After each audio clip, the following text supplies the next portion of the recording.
5ই আগস্টের পরে আমি কিন্তু হরে দরে সকলকে মামলা দেওয়ার ব্যাপারে বিরুদ্ধে কথা বলেছি।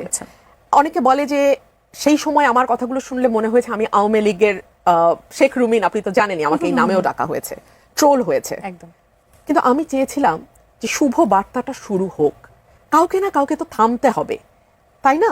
এত বড় একটা অভ্যুত্থানের পরে সেই শুভ সূচনাটা কি হতে পারতো না? হলো না। আমি সেই সময়ে খুবই শক্তভাবে 32 নম্বর ভাঙার বিষয় বলেছি, যেটা হতে পারে না। 3 দিন ধরে আপনারা এই ঘটনাটা ঘটাতে পারেন না, এটা হয় না, এটা কোনো সভ্য দেশে হয় না, হওয়া উচিত না, হতে পারে না। কিন্তু আমরা সরকারকে নীরব দর্শকের মতন দেখেছি। কিন্তু সরকার স্টিয়ারিং এ। সো আমি যদি ধরে নিই যে বিএনপির রাগ আছে আওয়ামী লীগের প্রতি, আমি যদি ধরে নিই এনসিপির রাগ আছে আওয়ামী লীগের প্রতি, আমি যদি ধরে নিই জামাতের রাগ আছে, কিন্তু এই সরকারের তো কোনো রাগ থাকা উচিত ছিল না। তারা তো ওথ বাউন্ড গভর্নমেন্ট, তারা তো নিউট্রালি হ্যান্ডেল করবে, তারা তো করেনি নিউট্রালি হ্যান্ডেল। তারা মবকে বলছে প্রেশার গ্রুপ।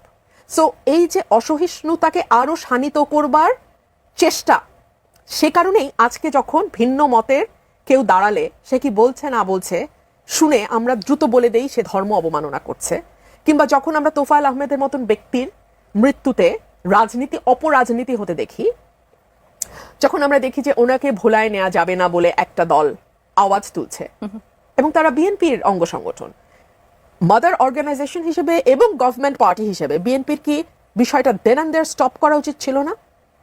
ছিল তো। বিএনপি বলতে পারে আমাদের সময় এত লোককে তারা মামলা দিয়েছে, এত লোককে তারা গুম করেছে, এত লোককে তারা বিচার বহির্ভূত, এগুলোই তো বিএনপি বলবে, আমি বলে দিচ্ছি ওদের হয়ে। কিন্তু তারপরে তো একটা না একটা জায়গা থেকে শুরু করতে হবে, তাই না? শিষ্টাচারের সংস্কৃতি, ধৈর্যের সংস্কৃতি, সহিষ্ণুতার সংস্কৃতি, ভিন্ন মতের প্রতি শ্রদ্ধাবোধের সংস্কৃতি, একটা না একটা জায়গা থেকে তো আপনাকে সহ্য করতে হবে। না হলে 3 দিন ধরে একসময় 32 ভাঙা হয়েছে, দেখা যাবে 20 দিন ধরে এরপরে অন্য কারো স্থাপনা ভাঙা হবে।